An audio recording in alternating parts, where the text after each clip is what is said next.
From the Library of Congress in Washington, D.C.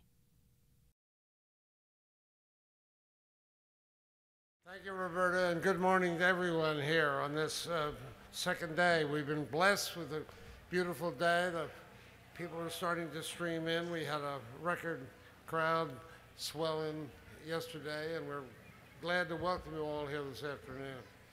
And this is, of course, the second day, the second time in the 12-year history of the Library of Congress National Book Festival that we've had a second day.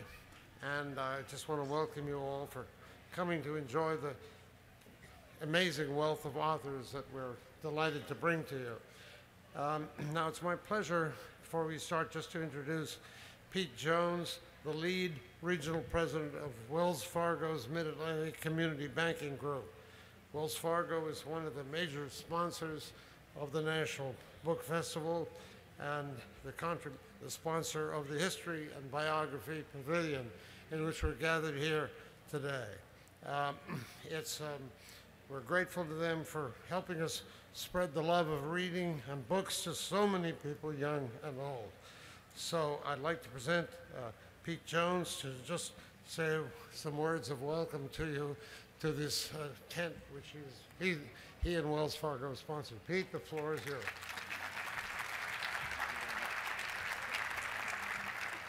Don't worry, I know you're here to hear our main speaker. I'm not going to take very much of your time. I'll be very brief.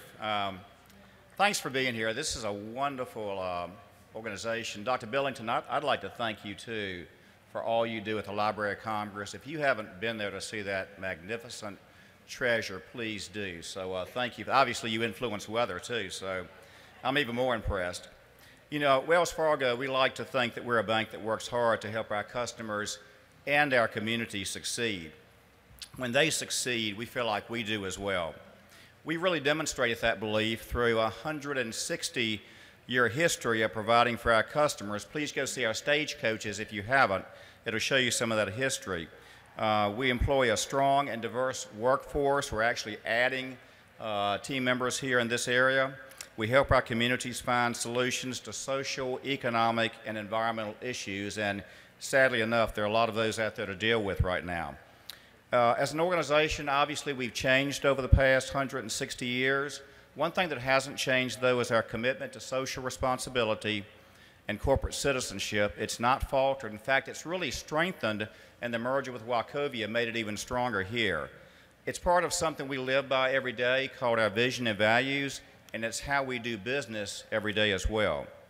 This marks our Wells Fargo's second year of participating in the National Book Festival as a charter sponsor, but even before this, support for education has been a hallmark of Wells Fargo, and it's something we remain very, very committed to.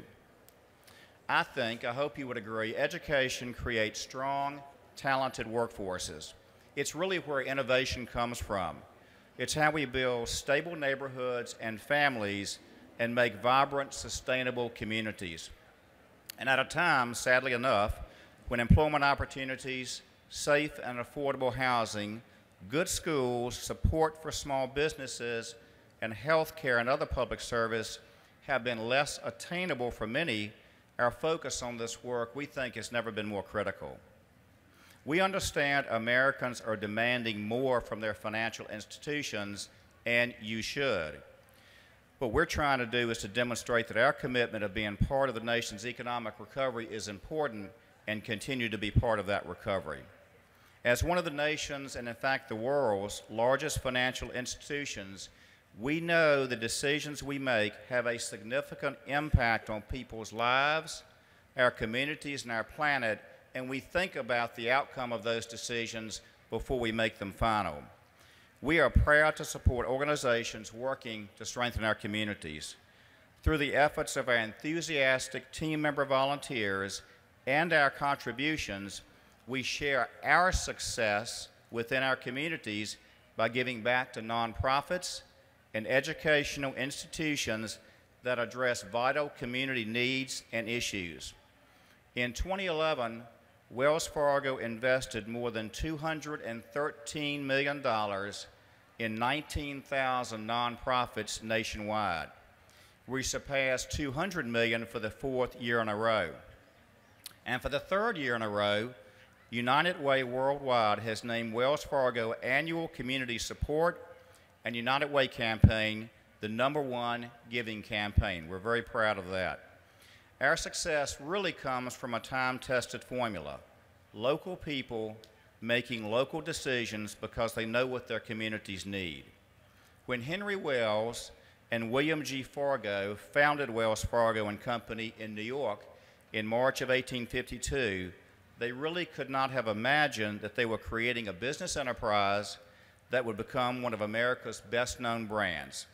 I'm really proud to represent Wells Fargo brand in everything we stand for, moving our customers and communities forward toward financial success.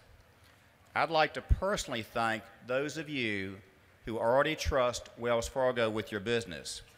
I'd also like to invite those of you who don't know us to take time to meet some of our team members. I think you would enjoy that discussion. Thank you again for allowing Wells Fargo to be part of this wonderful event. Together, we really can go far. Thank you so much.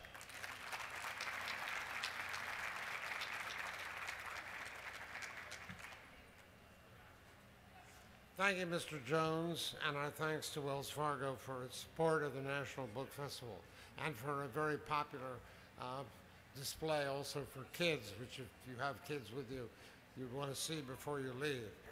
Now it's my pleasure to introduce an extraordinary biography of some extraordinary people, a biographer, the author, Susan Hertog. She is the author of the critically acclaimed book, Anne Morrow Lindbergh, Her Life.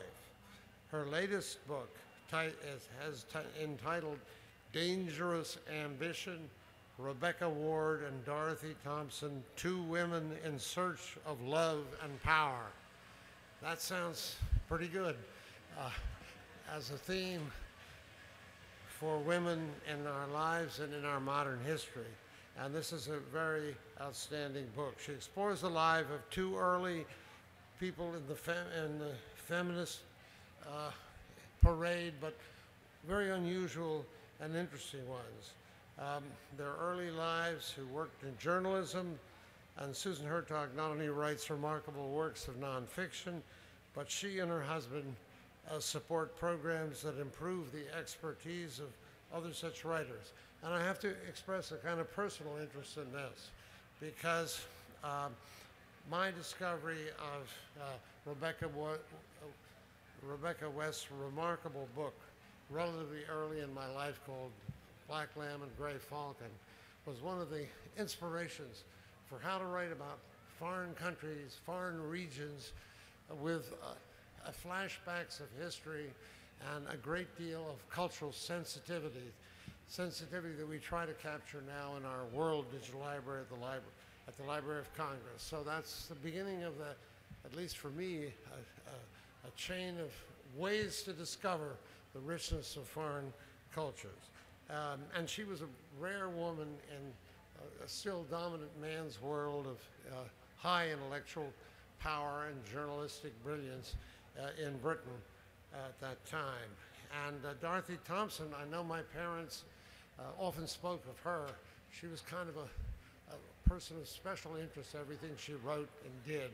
So these are two women that were early in the game and very good to remember now once again. So love and power, these early remarkable women, and ladies and gentlemen, a remarkable woman in her own right, Susan Hertog.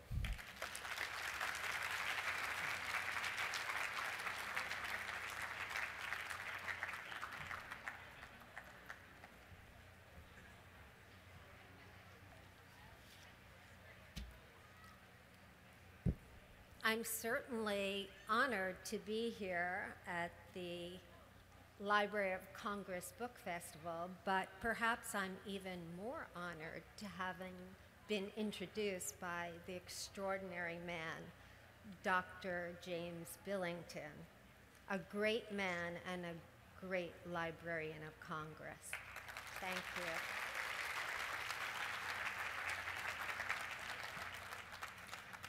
I will start at the beginning. As a child, I loved to read.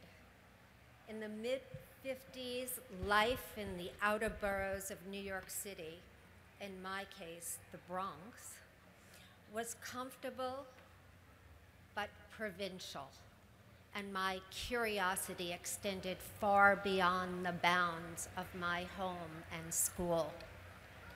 I wanted to know more about people in other places, what was happening in the world now, what had happened in the past, and quite simply, how I came to be.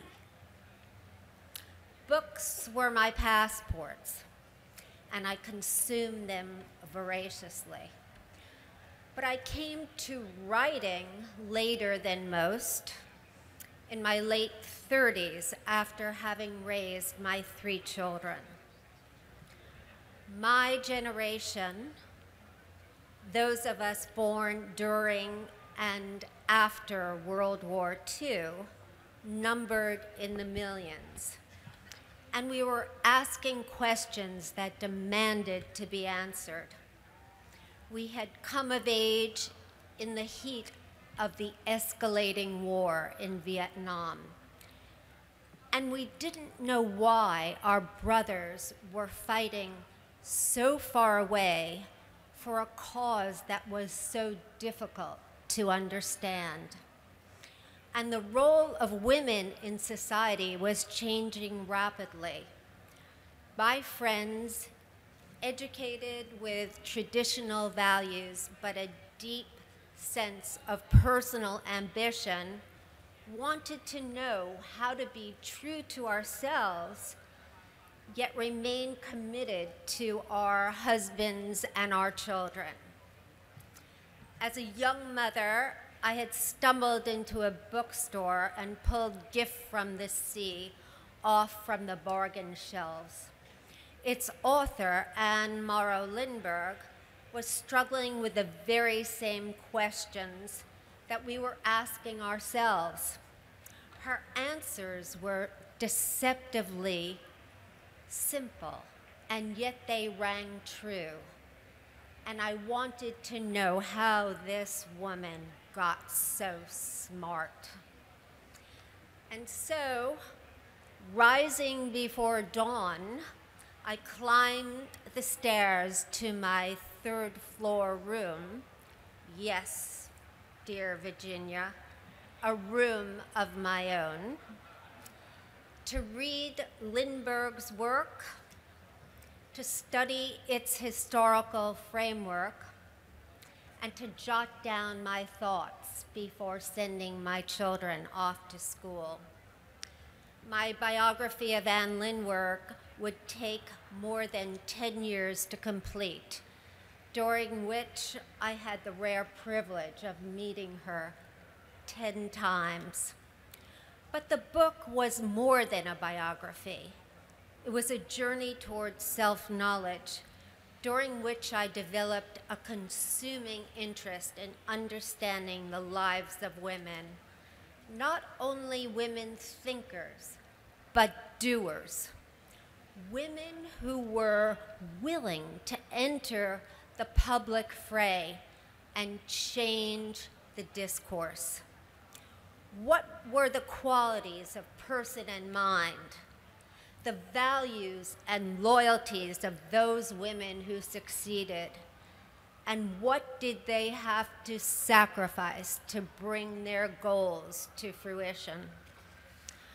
While researching the Lindbergh book, 2 names kept cropping up. Dorothy Thompson, an American journalist, and her friend of 40 years, Rebecca West, journalist, novelist, literary critic, and historian. They epitomized the kind of woman I was searching for. They played for high stakes, risking personal pain for public voice and influence. Think of it. 2 generations before the baby boomers were born, these women had the courage to slow off convention, defy social expectation, and catapult themselves into the public arena at a time of roiling political and social upheaval. And against the headwinds of their contemporaries, I mean, they were ridiculed, and with none of the safety nets we take for granted today. And to compound their struggle, they had no family connections, no money, and had fractured childhoods. Let me begin with Dorothy Thompson. Born in 1893 to English-Irish parents in a small bucolic town in northern New York State, she was the eldest of 3 children whose preacher father taught them first to love Jesus, second, to obey the Christian ethic, and third, to embrace the written and spoken word, in that order. But after the death of her mother when she was only 8 years old, everything changed. For 2 years, she helped take care of her younger brother and sister and to cater to the needs of her broken-hearted father. But when her father remarried, this rebellious and precocious teenager was cast out on her own. After graduating from college, she cut her teeth as a spokesperson for the women's suffrage movement. And then, during a short stint as a community organizer, she realized that she was fated for a life beyond the bounds of Cleveland and even New York. So in 1921, with $150 in her pocket, determined to become a foreign correspondent, she went to England with the desire to make her way through the wilds of Fleet Street. But what's remarkable is that within 5 years, she became the first woman to head a news bureau in Europe. Stationed in Berlin, she saw a world in chaos, and she hungered to understand the madness that seemed to be sweeping Europe. The public and political upheaval after the Great War, and the political landscape that was giving rise to ruthless dictators. She wanted to be a player, and she knew that as a woman, she would have to fight harder, faster, and longer than her male colleagues. She would hound government officials, prime ministers, presidents, and earned a reputation as a reporter willing to do anything and go anywhere for the sake of a story. Thompson had the guts to ask her American public the questions they did not want to think about. Mired in the delusion that they were protected from Asian and European tumult by 2 oceans, Americans preferred the roar and affluence of the 1920s, dancing and drinking themselves into oblivion. In 1933, after knocking at his door for 7 years, Thompson would become the first foreign correspondent, male or female, to interview Hitler as he was gaining dominance in the Reichstag and ruthlessly cutting his way to government control. Her book, I Saw Hitler, catapulted her onto the national stage and earned her the distinction of being thrown out of the Nazi Reich, along with national celebrity and the total veneration of her peers. But as Thompson's influence grew, her voice echoed across America and Europe. Just listen to this. In 1936, she was writing a thrice weekly column in the New York Herald Tribune that reached 8 to 10 million readers a day. And by 1937, she had received 6 honorary degrees from major colleges and universities, and a public radio broadcast on NBC that reached 5 million listeners, and she was rumored to be running for the US Senate. That was true, but she was also thinking of running for president. In 1942, through shortwave radio broadcasts, she would reach millions of ordinary citizens in Germany, hoping to bring Hitler down by convincing them that he would enslave them and free peoples around the world.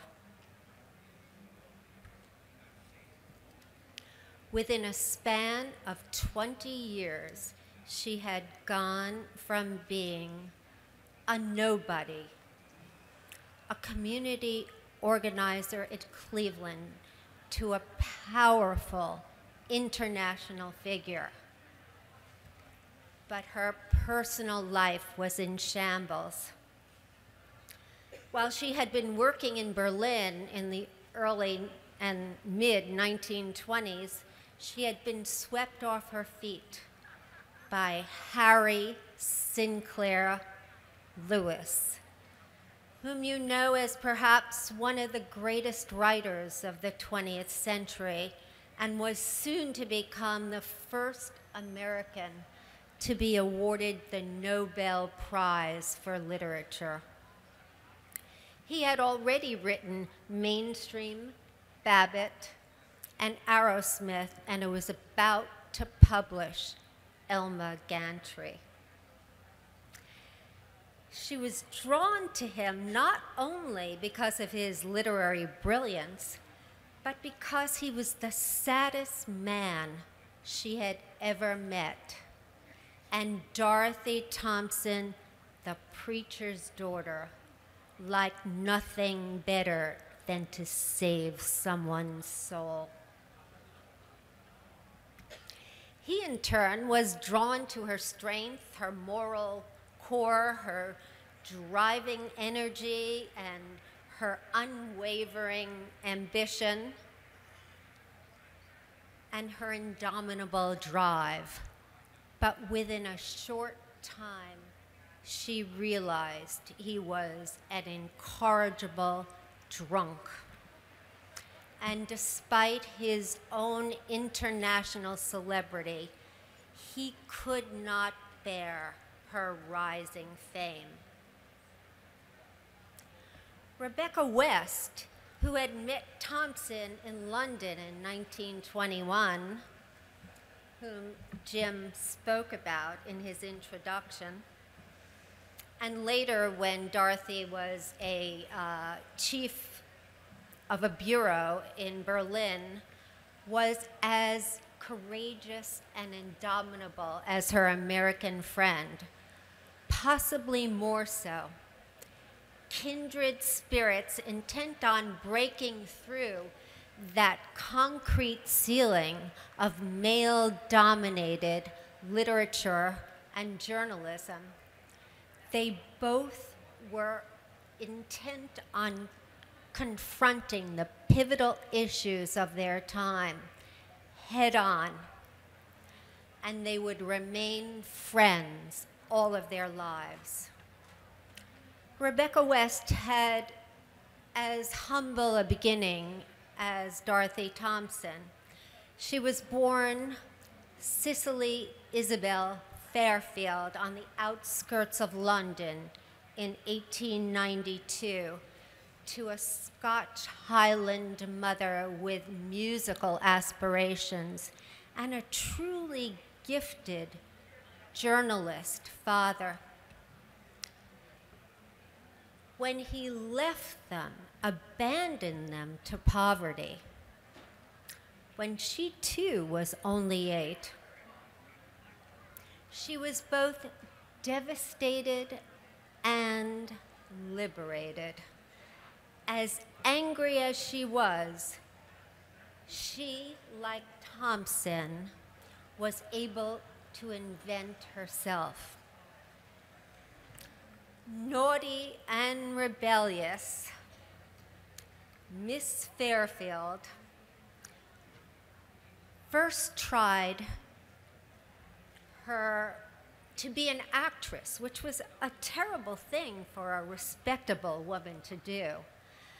But early on, she realized that her true passion and her true ability was the spoken word, and she became a feminist journalist as a tool for initiating social change.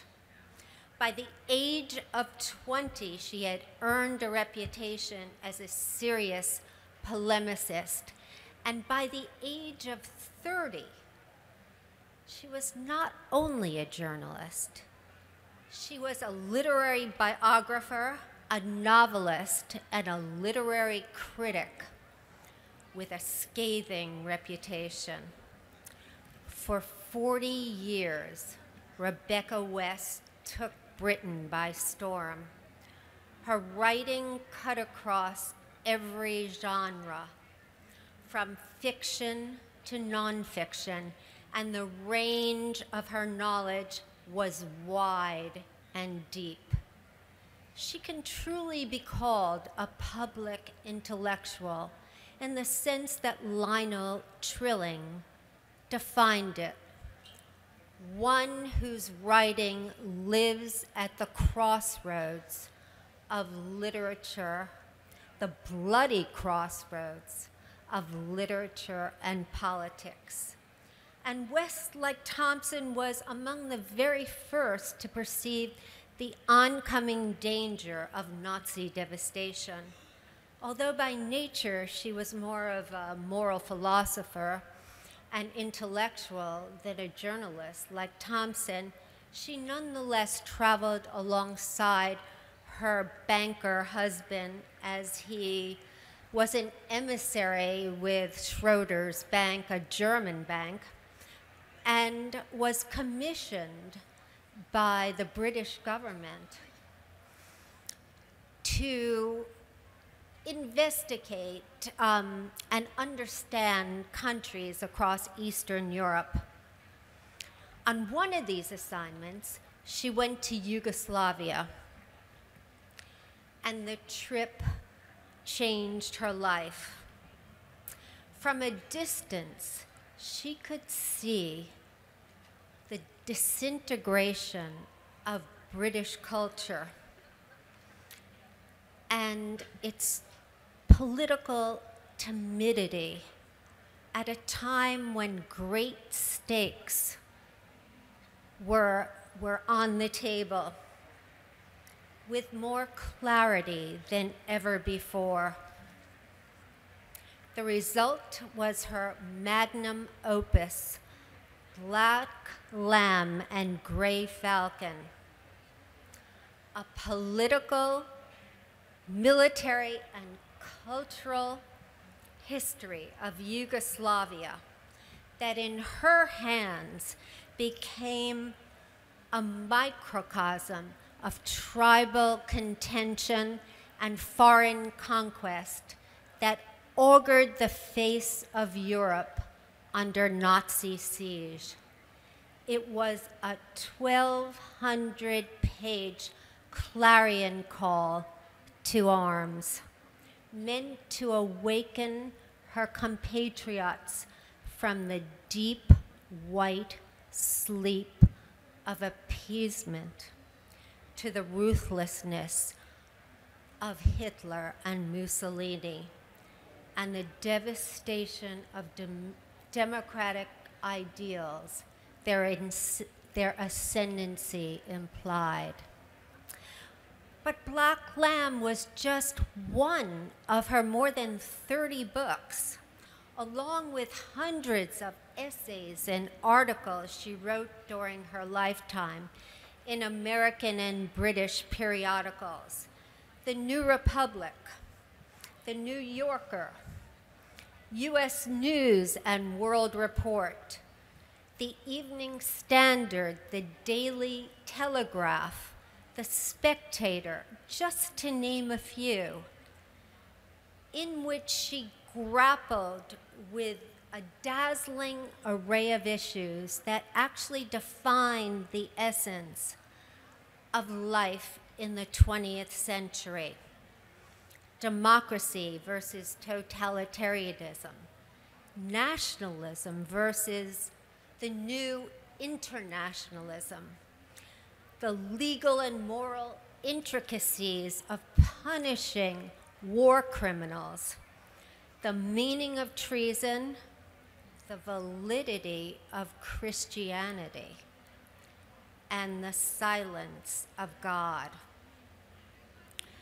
But what was astonishing about Rebecca West was that she never went to university.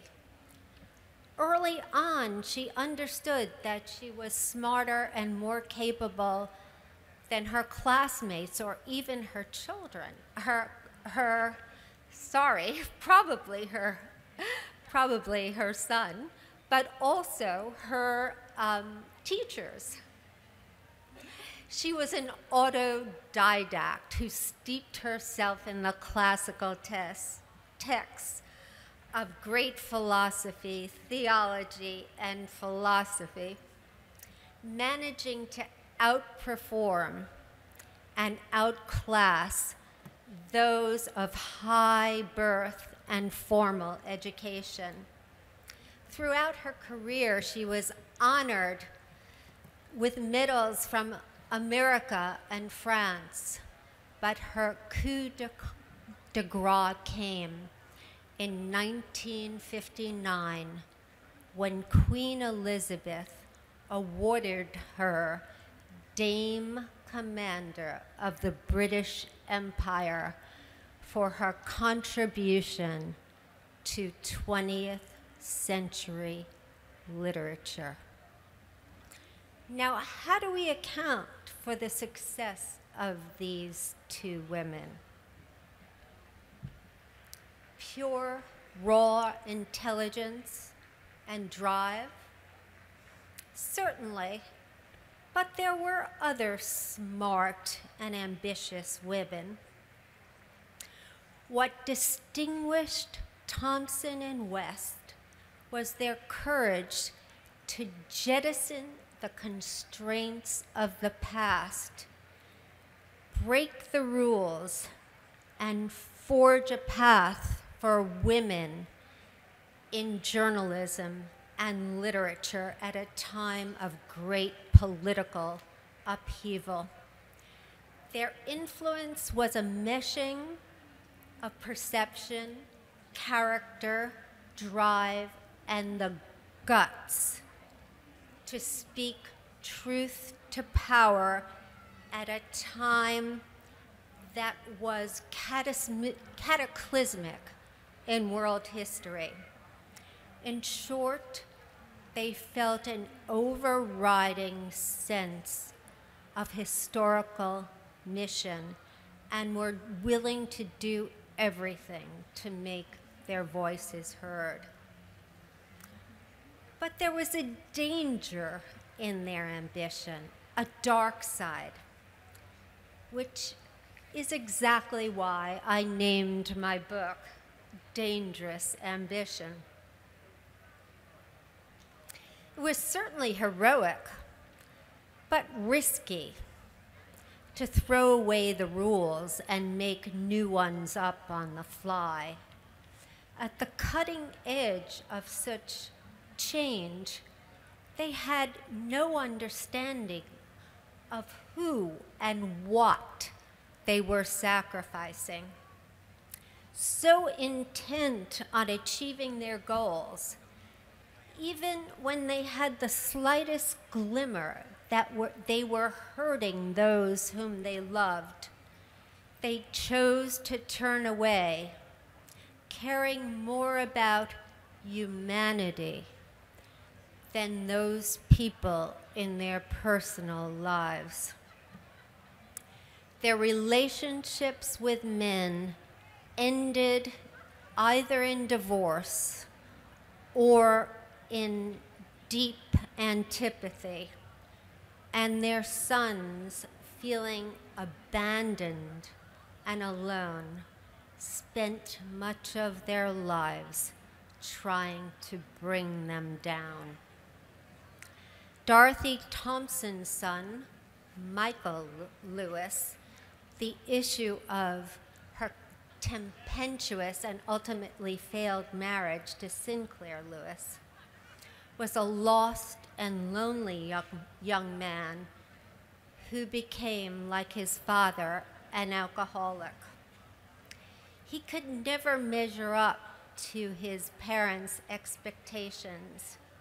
And although he had a gift for acting, he ultimately succumbed to indolence and philandering, destroying the lives of his wives and children. Rebecca West's son, Anthony West, was a product, and some of you may know this, of her decade-long relationship with H.G. Wells, whom, as you know, was one of the most celebrated authors in the English language at the time, whose legendary books are still read today. He was 46 years old, married with 2 sons when they met, and West was a mere girl of 19, who was easily, and I might add willingly, seduced by his intellectual brilliance and rapacious sexuality. Wells had indeed met his match in Rebecca, but each was as ambitious and self-absorbed as the other, and their union quickly unraveled. But it was their son, Anthony, who would pay the price. Caught in the middle, he hungered for love that neither one of his parents could give him. And though Anthony himself was a gifted writer, he chose to siphon his creative energy by punishing his mother for his illegitimate birth. She became, through his eyes, a force of deception, corruption, and mendacity. But it may be said that neither West nor Wells, nor Thompson, nor Lewis had the slightest notion of how to love one another or their sons.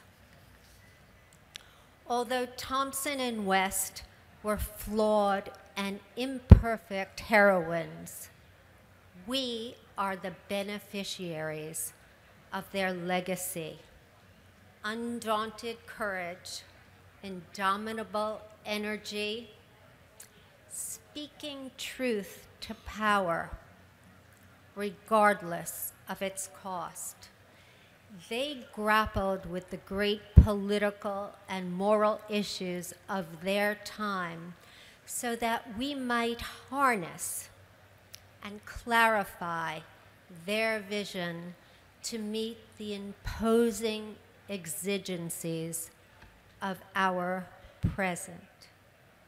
Thank you so much for coming and for listening.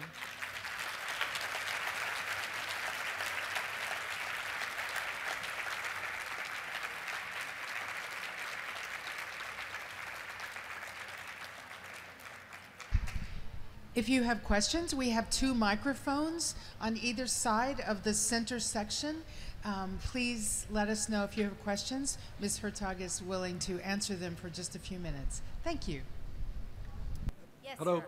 You had mentioned that Thompson left for England with $150 and really without any track record of any career in journalism. How did she actually break in London? I know she became the first foreign correspondent within 5 years, but how did she actually break the egg and get in?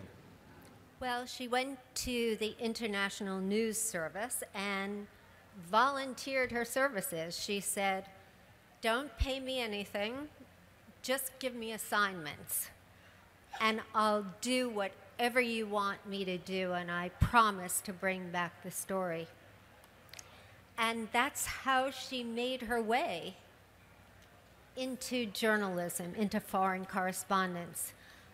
She was picked up later by the New York Post, and as you heard me say, she was syndicated in 180 newspapers around the country and reached 8 to 10 million readers a day. But the answer to your question is by pure, raw guts. She knew she could do it. She didn't care if she got paid for it. She knew she could bring that story home and do a good job.